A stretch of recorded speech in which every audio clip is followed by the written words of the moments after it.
Hello नमस्कार दोस्तों, स्वागत है आपका आपके अपने YouTube चैनल सरकारी नौकरी में एक नए वीडियो के साथ। तो दोस्तों आज हम इस वीडियो में एसएससी जीडी के मेडिकल टेस्ट के बारे में चर्चा करेंगे। क्या क्या वहाँ पे चेकअप किया जाता है और किन किन पॉइंटों में वहाँ पे अनफिट कर देते हैं, और वहाँ पे मेडिकल के टाइम हमको वहाँ पे क्या सावधानी बरतनी चाहिए जिससे हम आराम से वहाँ पे फिट हो जाते हैं, और पहले दिन क्या क्या प्रोसेस कराई जाती है, क्या क्या चेकअप होता है, और दूसरे दिन की जो प्रोसेस होती है और क्या होती है, क्या क्या चेकअप होता है, इन सभी के बारे में आज हम डिटेल में चर्चा करेंगे। दोस्तों एसएससी जीडी में मैं 4 बार मेडिकल फिट हूँ। 2015 से एसएससी जीडी की भर्ती देख रहा हूँ, और सीआरपीएफ ट्रेड की भी 2015 भर्ती देखी थी, वहाँ भी मेडिकल फिट हुआ था। वहाँ पे ओवरवेट में एमएच लगी थी तो मैं री मेडिकल में फिट हो गया था, और 2015 वाली में मैं ग्राउंड मेडिकल फिट हुआ था, और 2018 वाली भर्ती में मेरे वेरिकोज वेंस में एमएच लगी थी तो मैं री मेडिकल फिट हुआ था, और 2022-21 वाली भर्ती थी उसमें मैं ग्राउंड फिट हुआ था। तो चलिए पहले मैं आपको अपना एडमिट कार्ड दिखा देता हूँ। कुछ लोग ये कहते हैं कि ये फेक वीडियो है, इसका कोई मेडिकल वगैरह नहीं हुआ है, इसके लिए मैं आपको अपना एडमिट कार्ड दिखा दे रहा हूँ। चलिए दोस्तों हम दिखाते हैं आपको अपने एडमिट कार्ड। तो दोस्तों हमने जो अपने एडमिट कार्ड ढूंढे थे उसमें से कुछ एडमिट कार्ड मिल गए हैं, कुछ हमारे नहीं मिले हैं। जो 2015 वाली एसएससी जीडी थी जो ऑफलाइन हुआ था तो उसका हमको नहीं मिला है, और सीआरपीएफ ट्रेड का भी ऑफलाइन हुआ था, ऑफलाइन ही मैंने फॉर्म डाला था तो उसका भी नहीं मिला है, वहाँ पे भी मैं ग्राउंड फिट था। तो ये जो हमको मिला है, ये जिसका पेपर 2021 में हुआ था, शायद 2020 वाली भर्ती थी, उसका ये एडमिट कार्ड है। आप देख सकते हो e admit card detail medical examination DME candidate copy. ठीक है, ये हमारा मेडिकल का जो एडमिट कार्ड है। तो आप यहाँ पे देख सकते हो, यहाँ पे मेरा नाम भी दिया है, यहाँ पे देखो, यहाँ पे मेरा नाम भी दिया है, और यहाँ पे मेरा रोल नंबर है। यहाँ पे जो डेट है, जो डेट को मुझे रिपोर्टिंग करना था 17/9/2022 को हमारा वहाँ पे मेडिकल था, यानी कि पहले टीबी हुआ था उसके बाद मेडिकल। और ये आप सेंटर भी देख सकते हो, आईटीबीपी शिवपुरी में टेलीकॉम जो बटालियन है, इसमें हमारा ये मेडिकल और डीएमई दोनों टेस्ट कराए गए थे। ये हमारा फोटो लगा है, आप देख सकते हो। और चलिए अब एक एडमिट कार्ड हम आपको और दिखा दे रहे हैं जो मिल गया हमको। ये तो 2020 वाली भर्ती का हो गया, ये रहा। ये है दोस्तों 2018 में जो भर्ती निकाली गई थी उसका है। ये किस चीज़ का है? ये हमारा आरएमई का है, जो हमको वेरिकोज वेंस को लेकर हमको रीमेडिकल मिला था। वो आप यहाँ पे देख सकते हो, e admit card for review medical examination RME. और ये जो भर्ती परीक्षा 2018 में निकली थी एसएससी जीडी की भर्ती, उसी का ये मेडिकल वो आरएमई का यानी कि रीमेडिकल का एडमिट कार्ड है ये। तो आप इसे भी देख सकते हो, ये हमारा कहाँ पे हुआ था। तो आप यहाँ पे भी देख सकते हो, मेरा नाम डला है और डेट ऑफ बर्थ है ये। बाकी यहाँ पे देखो 22/9/2020 को हमारा आरएमई हुआ था, क्योंकि ये कोविड पीरियड भी आ गया था, उसके चलते ये थोड़ा लेट हो गए थे। तो इस चक्कर में ये हमारा जो आरएमई बहुत लेट किया गया था। 2018 की भर्ती है, इसका 2020 में किया गया था। और यहाँ पे आप सेंटर भी देख सकते हो, ये भी आईटीबीपी शिवपुरी टेलीकॉम में हुआ था। ये भी हमारा उसी बटालियन में हुआ था, आईटीबीपी में। तो ये हमारे 2 एडमिट कार्ड दोस्तों हमको मिल गए हैं, और बाकी एडमिट कार्ड हमको नहीं मिले हैं, कोई बहुत पुराने थे वो हो गए हैं। तो इन 2 को मैंने आपको दिखा दिया है, और इन दोनों में ही मैं मेडिकल फिट हुआ था। और जो 2 पीछे वाले और हैं, जो 2015 वाले एसएसजीडी और सीआरपीएफ ट्रेड का, उसमें ही मैं ग्राउंड मेडिकल फिट हुआ था। तो चलिए अब बात कर लेते हैं, वीडियो में चर्चा कर लेते हैं पूरी क्या क्या वहाँ पे प्रोसेस कराई जाती है। तो दोस्तों हमने कुछ पॉइंट भी लिख लिए हैं, जैसे कि हम भूले ना। तो दोस्तों पहले बता दें, 2015 वाली जो भर्ती थी एसएसजीडी का, उसका मेरा medical ITBP camp Najafgarh Chhawla जो दिल्ली में है वहां पे हुआ था। और फिर उसके बाद हमारा 2018 वाली भर्ती का हमारा जो मेडिकल टेस्ट है वो पनिहार ग्वालियर में सीआरपीएफ का ग्राउंड वहां पे हुआ था। और जो सीआरपीएफ ट्रेड का हमारा मेडिकल नीमच में हुआ था, जहाँ से सीआरपीएफ की स्थापना हुई, वहां पे हुआ था। और 2020 वाली भर्ती का मेरा शिवपुरी में हुआ था टेलीकॉम में, जो मैंने आपको दिखा दिया है। तो दोस्तों चलिए अब बात कर लेते हैं क्या क्या होता है।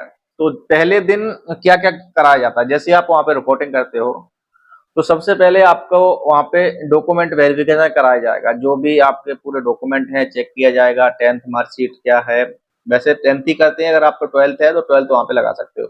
10th मार्कशीट चेक करेंगे, और आपका कास्ट सर्टिफिकेट, मूल निवासी, और भारत सरकार, और कोई आइडेंटिटी प्रूफ, एक आधार कार्ड हो, पैन कार्ड हो, कोई भी चल जाएगा, वो आपको चेक करते हैं वहां पे। फिर उसके बाद क्या करेंगे, पहले दिन आपका वो यूरिन का सैंपल ले लेंगे, ब्लड का सैंपल ले लेंगे, और जो आपका एक्सरा होता है चेस्ट का वो इतनी चीज करा लेंगे और आपको वहां से छोड़ देंगे पहले दिन। फिर आपका दूसरे दिन होगा मेडिकल स्टार, जो मेन मेडिकल है वो क्या क्या होता है। तो दोस्तों सबसे पहले आपके वहां पे क्या करेंगे, फिंगर चेक करेंगे, ऐसे हाथ करवा लेंगे। तो आपके सभी के पूरे कपड़े उतरवा लेते हैं, ओनली आप कक्षा में रहोगे तो उस टाइम पे आपके ऐसे हाथ करवा देंगे, तो आपके फिंगर देखेंगे कहीं टूटी फूटी तो नहीं है, और फिर आपके पूरे बाहें देखेंगे कहीं टूटी फूटी तो नहीं है, आपके आगे पीछे घूम के देख लेंगे आपके कहीं एक्सीडेंट वगैरह तो नहीं हुआ है।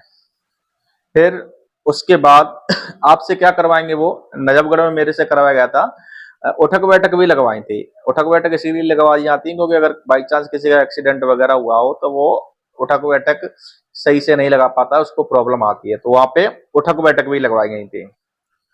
फिर उसके बाद बॉडी चेकअप जो ऊपर ऊपर हो गया था, तो बॉडी चेकअप के बाद फिर वो क्या करते हैं, फिर वो करते हैं हाथ का एंगल चेक।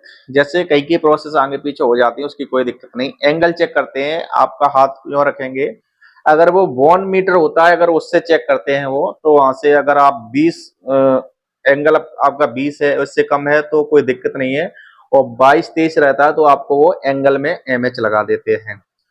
तो आप देख सकते हो मेरा बिल्कुल स्ट्रेट है, तो ऐसे ही वहां पे पकड़ेंगे, और जो बोन मीटर होता है उससे चेक करते हैं। कहीं का बोन मीटर नहीं होता है तो ऐसे ही चेक कर लेते हैं दोनों हाथों को, ठीक है।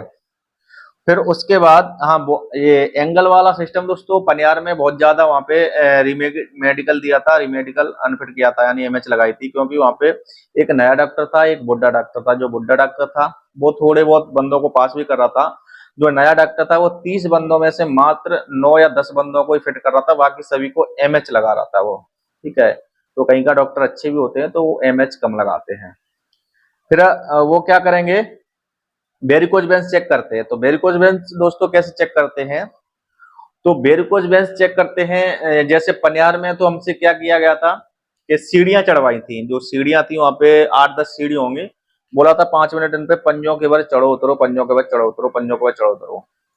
और जो आईटीबीपी में हमको सुप्रीम हुआ था 2020 वाला, उसमें हमको जंप करवाई थी पंजों के ऊपर। तो यदि किसी को वेरिकोज वेन्स की समस्या है तो उसको क्या करना है दोस्तों, वो बोलेंगे पंजे के वर, पर आप जब वो आपको देखें तो उस टाइम ही आप पंजे के वर वहां पे जंप करें, पंजे के वर ही सीढ़ी पे उतरे, नहीं आप पूरे पैर के वर उतरें, जिससे क्या होगा नसों पे ज्यादा खिंचाव कम पड़ेगा तो वो कम फूलेंगे। अगर आप पंजों के भर ही करते हो, आपको थोड़ी बहुत माइनर सी प्रॉब्लम है वेरिकोज वेन्स की, तो आपकी वो फूल जाती हैं, और वो आपने देखा होगा टेढ़ी मेढ़ी नसें होती है जो खतरनाक देखने में भी अजीब सी लगती हैं, वही वेरिकोज वेन्स होती है। तो वहां पे मुझे पनियार में सीढ़ियां चढ़वाई गई थी, तो मेरे वेरिकोज वेन्स तो वैसे नहीं थी, पर माइनर कहीं का थोड़ी थी, वो वेरिकोज वेन्स नहीं थी, वो नॉर्मल वेन्स थी। तो उसमें उस मुझको एमएच लगा दिया था वेरिकोज वेन्स में, और बाकी मेरा पूरा मेडिकल फिट था।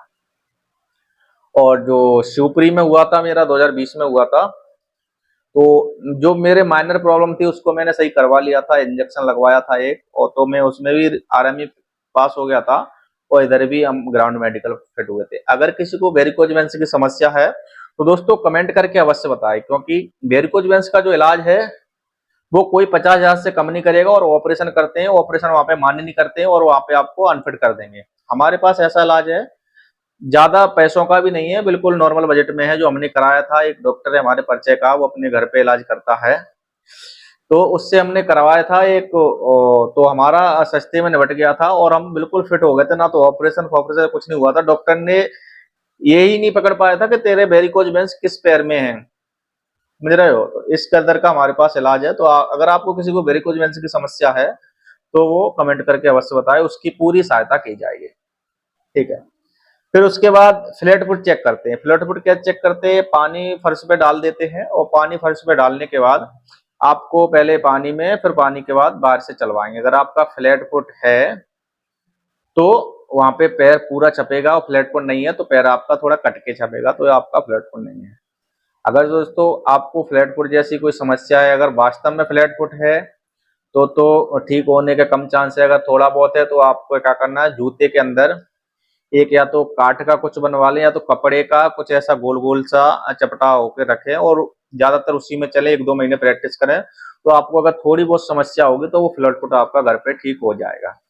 ठीक है, फ्लैट फुट तो सभी जगह सेम चेक करते हैं, ऐसे ही हमारा नजफगढ़ छावला में चेक किया था, और ऐसे ही शिवपुरी में किया था, और ऐसे ही हमारा पनियार में भी किया था। फ्लैट फुट तो सेम चेक करते हैं, पानी डाल देते हैं फर्श में, उसमें से आपको चलवा देते हैं, तो फ्लैट फुट आपका छप जाता है। फिर उसके बाद नोकनी, तो नोकनी चेक करेंगे, आपके जो एड़ियां जो मिला के रखी जाती हैं, तो वहाँ पे आपका नोकनी चेक करते हैं। नोकनी जो चेक करते हैं वो स्केल से चेक करते हैं, वहाँ पे कोई नापते नहीं, अगर आपकी उनकी स्केल ऐसे डालते हैं, पतली सी स्केल होती है, दिखा दे, वो स्केल होती है सबके पास, वही डाल देते हैं वो लोहे की, अगर वो टच होती है, वो नहीं निकलती, तो आपको वहाँ पे एमएच लगा देंगे नोकनी में। अगर दोस्तों जिन भाइयों को नोकनी की समस्या है, तो उसका इलाज ये है घरेलू, कि आप अगर आपके पास कम टाइम है, 1 महीने का, 2 महीने का, फिर भी आप ठीक हो जाओगे नौकरी की समस्या से। आपको क्या करना है, फुटबॉल लेके आना है बाजार से, मार्केट से, और फुटबॉल को जब आप नाइट को सोते हो, तो जहाँ पे आपके घुटने होते हैं ना, वहां पे उसको फुटबॉल को बांधना है एक जगह, आपके अपने पैरों को पिड़री के पास बांध लें किसी से, रस्सी से नहीं बांधे तो खून जाम हो जाए, कपड़े से बांध लें, और एक जगह आप अपनी जो अपनी थाई जांग होती है वहां पे बांध लें, फुटबॉल यानी कि निकले ना रात में। आप ऐसा 2 महीने तक करो, तो 2 महीने करने के बाद आपको बिल्कुल नौकरी से समस्या से छुटकारा मिल जाएगा, आप वहां पे फिट हो जाओगे। जो नीचे वाला जो आप बांधोगे, तो थोड़ा पैर यानी कि ऐसा ही होना चाहिए, चिपका होना चाहिए, यानी कि फुटबॉल लगी है तो आप ऐसा बांधो, तो ऐसा मतलब नहीं है, आपका यूं ही होना चाहिए, और यहाँ पे आपको बांधना चाहिए। ठीक है, तो आप वहां पे नौकनी से फिट हो जाओगे। फिर उसके बाद कान चेक करेंगे। कान तो कहीं का चेक करते भी हैं और कहीं का चेक नहीं करते, पर कान चेक करेंगे, टॉर्च से कान चेक हो जाएंगे। अगर जिसको समस्या है तो उसको समस्या रहेगी, अगर देख लो आप अपना कान वान पहले ही चेक करा लो सब लोग, अगर कोई समस्या है, छेद वेद है, तो कान में पहले उसको ठीक करा लो, तो वहां पे आपको एमएच लगने से बच जाएगी। कहीं का कान चेक करते भी नहीं है, पनियार में कान चेक नहीं हुआ था हमारा, और बाकी नजफगढ़ में हुआ था, और शिवपुरी में भी कान चेक हुआ था, पनियार में नहीं हुआ था। तो उसके बाद दांत चेक करते हैं, अगर आपके 3 दांत खराब हैं तब तक कोई दिक्कत नहीं है, 3 से अगर आपके ज्यादा दांत खराब है तो आपको एमएच लगा देंगे वहां पे दांतों में, फिर आपको दांतों को अपनों को सही करवाना पड़ेगा, कैसे भी करवाओगे तभी आप फिट होगे। बीपी चेक करते हैं, एचपी चेक करते हैं। देखो मेन पॉइंट है दोस्तों, ये इसमें बहुत से लोगों को समस्या हो जाती है, यदि आपका वहां पे बीपी चेक होता है, तो आप वहां पे नॉर्मल अवस्था में ही बैठे जा करके, क्योंकि यदि आप वहां पे थोड़ा भी घबरा जाते हो ना, तो आपका बीपी हाई हो जाता है, जब बीपी हाई हो जाता है तो आपको बीपी में एमएच मिल जाती है। जब आप बीपी चेक कराने जाओ, तो आपके मन में ये ख्याल ना हो कि हम अपना मेडिकल टेस्ट करा रहे हैं, आप अपने मन के अंदर ये ख्याल रखो अपने माइंड में कि हम घर पे बैठे हैं, तो अब बीपी चेक कराएं। अगर आप ये माइंड में रखोगे पता नहीं कैसा बीपी होगा, क्या होगा, और थोड़ा घबरा जाओगे, अगर थोड़ा सा भी घबरा जाओगे ना, तो आपका बीपी हाई हो जाएगा, जब बीपी हाई हो जाएगा तो आपको वहां पे अनफिट कर दिया जाएगा। इसीलिए आप जब बीपी चेक कराते टाइम आप आराम से माइंड में ये ख्याल रखें कि हम अपना मेडिकल एग्जाम नहीं दे रहे हैं, अपने घर पे बैठे हैं, सभी अपने घर वालों के साथ बैठे हैं, फैमिली के साथ।